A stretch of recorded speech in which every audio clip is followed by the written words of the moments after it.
Ganon sila kawalang hiya, kahayop para lustayin ang pera ng Pilipino, mga palangga. Anuhin natin, puksain natin ang mga magnanakaw sa gobyerno. Pukin ang ina, puksain mo sarili mo, puksain mo yung buwakan ng inang asawa mo na pinapanalo ang sarili niya, kayong lahat, kayo si Men Robles, si Taning, lahat yung buwakan ng ina nyo sa loto. Ito nga mga kababayan, bago natin ituloy ang video na ito, kung bago ka lang sa aking YouTube channel baka pwede makahingi ng like at subscribe at click mo na rin ang notification bell para updated ka sa aking nilalabas na bagong video. Salamat po.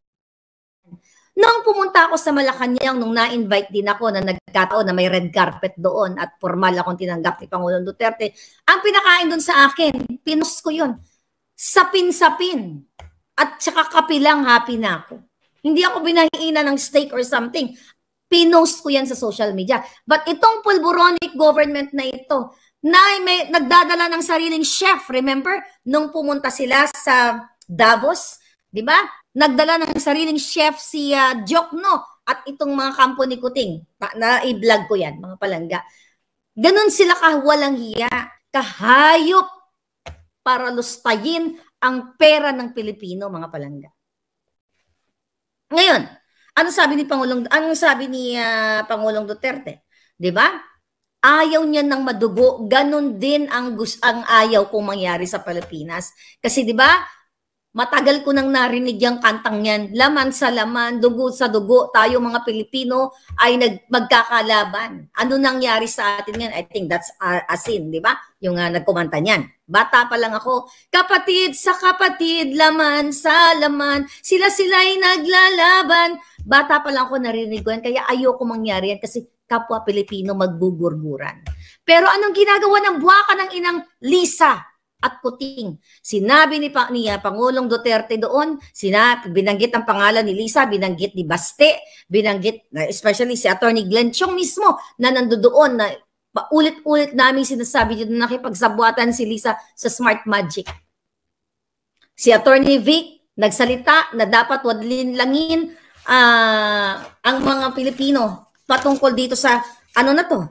Wag dito sa People's Initiative na ito. Wag magpapasilaw sa maliit na salapi dahil we are not for sale. Dahil yun yung tagline kanina doon sa rally na yun. Di ba? Ang sinasabi niya ni Attorney Vic doon na binubusalan tayo. Which is, binanggit niya ang SMNI. Ako, binusalan ako. Na-mention ako ni, I think that was Attorney Glenn Chong about tinake down ang dalawang Facebook page natin. And thank you for that, Attorney Glenn Chong. At doon sa rally na yun, walang allowance. Di ba? Ang mga tao doon ay kusang pumunta. Pero ano nangyari sa Quirino Grandstand? Bayad ang mga tao. May mga allowance. Isinabay sa mga paayuda. Ginamit ang tao. Pero hindi nga naka 10,000 live viewers si Pulburonic Kuting.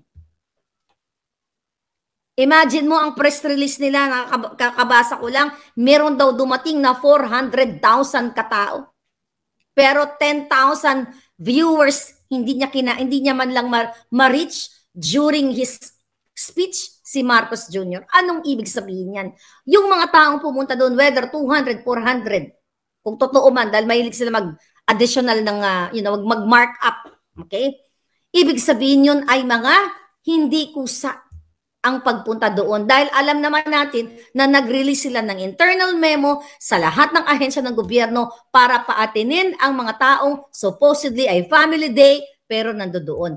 Ito ang resulta kapag pulburonic at underdesaya ang gobyerno mo. Now you can say all over the world na ang presidente natin ay isang addictus benedictus, kumpirmadong pulburonic ayon sa Presidente Duterte. Ako hindi ko na kayang makita sila nandiyan pa sila sa power. Imagine nyo, nagka-campaign tayo, yung kayo, yung mga kamag-anak ninyo, hinuhuli. Diba? Hinuhuli yung mga involved sa droga. Pero andyan ang presidente, naiupo natin ang presidente, binudol tayo. Kaya nga sabi ko nga, nung ako'y umuwi sa Pilipinas, 2022, inimbitahan ako ni Lisa Araneta Marcos for inauguration. Doon ko nalaman na actually meeting the Avance. Pumunta din ako April and June, di ba? Doon ko nalaman na confirm pala ang buwaka ng inang pulboronic ni Kuting. Actually, hindi ko pa alam ang video nung time na yon. Ang nagsasabi pa lang sa akin, halos lahat, kaibigan niya, pamilya niya, mga taong nakasalamuha ko, pinakitaan pa ako ng picture during the session. Pero yung picture na yon, I told you about it. Yung picture na yon na nagsisesyon si Kuting, kasama sila, well, yung mga amiga, mga ano niya, mga kaklase niya sa pulboronic. Hindi ko lang nakuha ang video dahil nung pinakita sa akin, nasa hotel kami, ang sabi sa akin, Miss Maharlika, for your eyes only. So nakita ng mata ko. Wala akong hawak na picture kasi yung nagpakita sa akin, super BBM at kaibigan niya si BBM at kaibigan ng family niya, mayamang negosyante itong nagpakita sa akin. Sabi niya, di ba, we wish na mag-function naman siya ng mabuti. Actually, doon pa lang napaka-alarming na sa akin yun eh. Sabi sa akin, di ba, marami namang mga mayayaman na nagpupulburon but they can manage the business, da-da-da-da-da. Ang sinabi ko na lang, yeah, I hope so. So, ngayong araw ay narinig natin. Actually, napaka mabagdamdamin yung sinabi ni Baste. Na parang sinabi niya yata doon na pinalibing ng amahan ko ang tatay mo, si Marcos Sr. Ilang presidente ang dumaan, 'di ba? Panahon ni Cory Aquino, hindi pinayagang iuwi ang bangkay ni Marcos Sr. Dumaan si Ramos, dumaan si Gloria, dumaan si Erap. Only Duterte ang nagpalim. Buwaka ng Genemes. Tatraidorin pa. Pumayag si Kuting Jr. dahil bangag siya, nadidiktahan siya ni Lisa Smugs. Dahil si Lisa ay kahit kailan demonyita yan. Dahil siya mismo ang nagsabi sa akin, mga palangga, na Duterte is so baduy. At si Lisa mismo ang nagsabi sa akin nung panahon ni Pangulong Duterte na i-push si Kuting Jr. na paupuin si Kuting Jr. sa Department of Agriculture. Inutusan ako ng buwaka ng inang babaeng yan. Pero never ever kung binanggit wala naman akong direct kontak kay Pangulong Duterte, pero may kontak ako kay Senator Bongo. Pero never ever kung binanggit yan kahit kaninong mga Duterte gabinete. Si Cabsec Ebasco, na-meet ko yan dito sa LA. Pero never ako, sir, baka naman ganoon. Kasi I'm not like that. Hindi ako baka naman, push ko na gano'n-gano'n. Diba? Ayoko maging involved sa ganyang mga eksena. So anyway, tama si Baste. Okay? Tama siya na talagang walang utang na loob itong mga hayop na ito. Matapos gamitin si Inday Sara.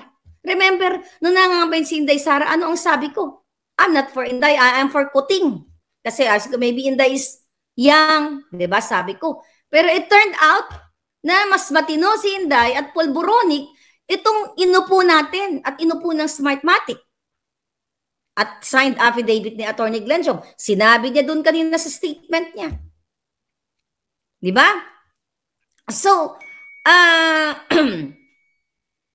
imagine niyo yung ginagong Pilipinas na rally nila, di ba? Nabanggit ni Attorney Vic na, well, hindi niya nabanggit diretsyo na gano'n, pero sabi niya, yung rally sa Davao ay hindi binuboost. Okay? At hindi magkakaroon ng earned credits or hindi kailangan ng signature sa kanilang mga boss sa gobyerno after bago umattend o during the attendance doon. 'Di ba? Kasi nga balam na wala nang kakwenta-kwenta ang gobyernong pulboronic. Nag-speech siya sa kanina. Okay, dapat imahimayin ko pa yan. Kaya lang medyo matindi ang salita ni Pangulong Duterte. Parang sinasabi ni Kuting doon, ang naalala ko lang na parang wag tatamad-tamad. Kinakausap niya yung sarili niya. Di ba? Wag bawal, puksain natin ang mga magnanakaw sa gobyerno. Pukin ang ina, puksain mo sarili mo, puksain mo yung buwaka ng inang asawa mo na pinapanalo ang sarili niya, kayong lahat, kayo si Men Robles, si Taning, lahat yung buwaka ng ina nyo sa loto. Ikaw mismo, Lisa, galing sa bunganga mo, imbis na sama-sama tayong babangon muli, ahon natin mga Pilipino, pwede mong sabihin ganun, pero ang sinabi mong hinayupak ka, umiikot na tumbong mo ngayong giatay ka. sama-sama tayong maging milyonaryo. At yan ang kasalukuyang issue dyan sa Pilipinas, sa PCSO. Nahuli nyo na eh. Na-edited lahat. Anyway, you know that already, mga palangga. Ay, giatay. Kung nagustuhan mo ang ganitong video, huwag kalimutan ang magkomento kung ano ang saloobin mo. Salamat po.